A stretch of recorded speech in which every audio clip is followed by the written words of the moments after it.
शहज़ादा दाऊद, मकसूद कादिर शाह और दुनिया भर के बहरी माहिरीन, ये तीनों मुख्तलिफ़ इकाइयाँ हैं। ये तीनों एक दूसरे को नहीं जानते, लेकिन सूरह नूर की 40वीं आयत ने इन सब को एक दूसरे से बांध दिया। टाइटन आबदोज़ 18 जून को कनाडा के इलाके न्यू फाउंडलैंड में से 400 मील दूर समुद्र में डूब गई, लेकिन ये डूबते डूबते कुरान मजीद का एक और राज खोल गई। इसने दुनिया को हकानियत की एक और मिसाल दे दी। शहज़ादा दाऊद पाकिस्तान के अमीर तरीन बिजनेसमैन हुसैन दाऊद के साहबजादे हैं। हुसैन दाऊद खरबपति हैं। ये बिजली, food and agriculture, petrol energy, information technology और डिजिटल शोबों में कारोबार करते हैं। दाऊद ख़ानदान 100 साल से कारोबार कर रहा है। ये एंग्रो कॉरपोरेशन और दाऊद हरकुलिस के मालिक हैं।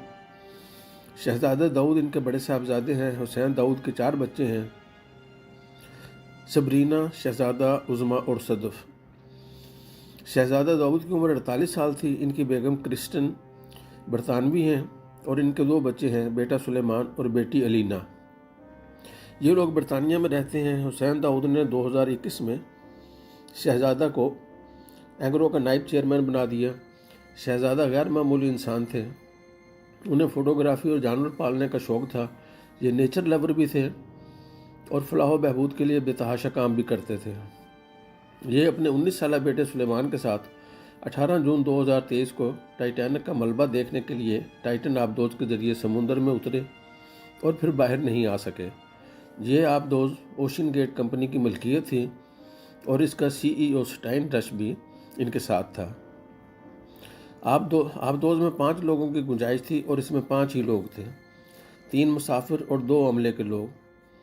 शहज़ादा सुलेमान और बरतानवी अरबपति हमेश हार्डिंग आबदोज़ को पॉल हेनरी चला रहा था, जबकि CEO स्टाइन रश भी इनके साथ था। ओशन गेट 2021 से अरबपतियों को समुद्र की तह में 3300 मीटर नीचे टाइटैनिक के मलबे की सैर करा रही थी। टाइटैनिक 1912 में दुनिया का सबसे बड़ा और जदीद बहरी जहाज़ था। ये जहाज़ अपने पहले सफ़र के दौरान ही न्यू फाउंडलैंड से 400 नॉटिकल मील बर्फ़ के पहाड़ से टकराकर तबाह हो गया और इसका मलबा 3500 मीटर गहराई में डूब गया। जहाज़ पर 2000 मुसाफिर सवार थे। इनमें से 1500 डूब कर मर गए। टाइटैनिक का मलबा 1985 में दरियाफ्त हुआ और ओशन गेट ने 2021 से दुनिया भर के उमरा को इसकी सैर करानी शुरू कर दी। ये सैर 10,500 किलोग्राम वज़नी और 21 फुट चौड़ी आबदोज़ टाइटन में कराई जाती थी, जिसमें 96 घंटों का लाइफ सिस्टम मौजूद होता था और कंपनी फ़ी का $2.5 लाख वसूल करती थी। आबदोज़ समुद्र में 13,100 फुट गहराई में जा सकती थी। शहज़ादा दाऊद और सुलेमान दाऊद 18 जून को बहरी जहाज़ MV पोलर प्रिंस के ज़रिए टाइटन में सवार हुए और आबदोज़ पानी में उतर गई। 1 घंटा 45 मिनट बाद आबदोज़ का कंट्रोल रूम से राब्ता टूट गया। अमरीकी बहरिया ने ऐन उस वक्त अपने लॉन्ग रेंज सोनार सिस्टम के ज़रिए पानी में धमाके की आवाज़ सुनी थी। अमेरिका ने यह सिस्टम 1950 में बहरा ओकियानूस में रूसी आबदोज़ों से बचने के लिए लगाया था। आज तक की तहकीकात के मुताबिक आबदोज़ 1.25 घंटे बाद बात बिलोचक जोन में धमाके से फट गई थी।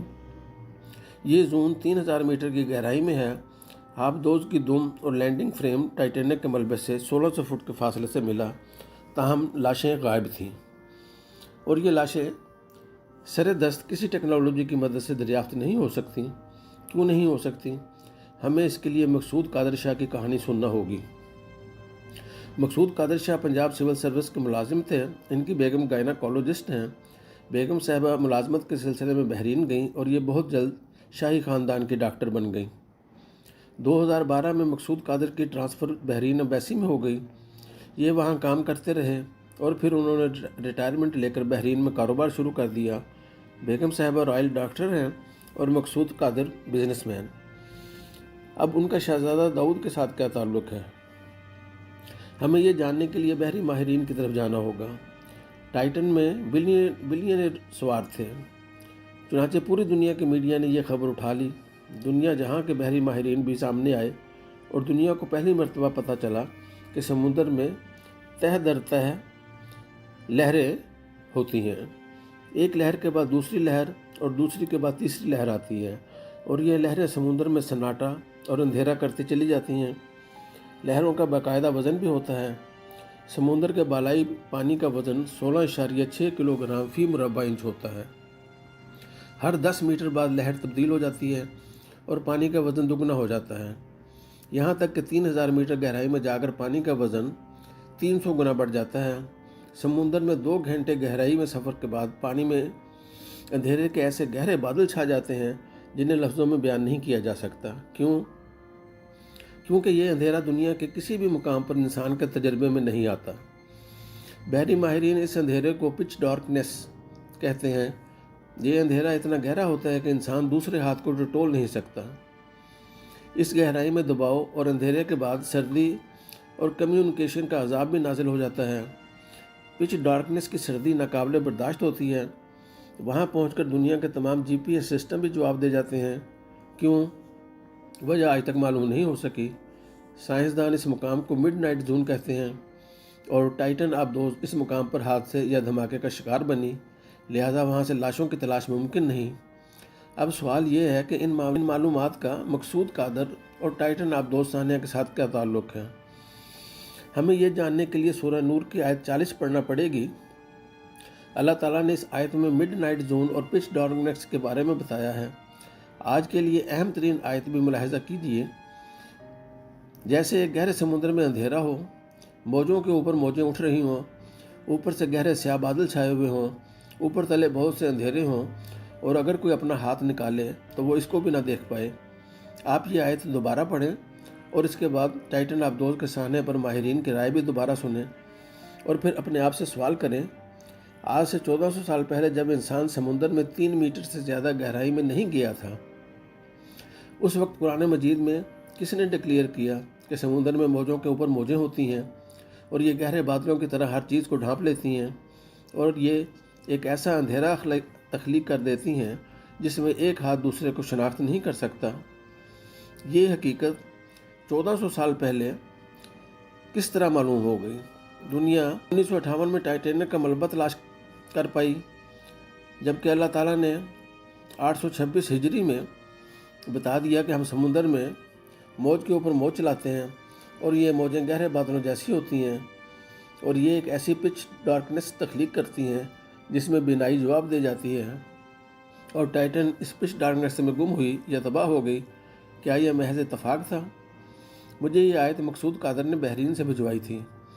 میں نے اس کا بار بار مطالعہ کیا اور میری آنکھیں آنسوؤں سے لبریز ہو گئیں، اور میں نے اللہ کا شکر ادا کیا کہ اس نے مجھے اپنے اس دین میں پیدا کیا جسے دنیا کو 1400 سال پہلے پچ ڈارکنیس، موج کے اوپر موج اور پھر اندھیرے بادلوں کے بارے میں اطلاع دے دی تھی، اور ساتھ یہ بھی فرما دیا تھا کہ اللہ جس کو روشنی نہ دے اسے کبھی روشنی نصیب نہیں ہوتی۔ اور مجھے ساتھ ہی یہ بھی محسوس ہوا کہ اللہ تعالیٰ نے شاید دنیا کو اپنی آیات کی طرف متوجہ کرنے کے لیے ٹائٹینک اور ٹائٹن کو ڈبویا تاکہ لوگوں تک اس کا پیغام پہنچ سکے۔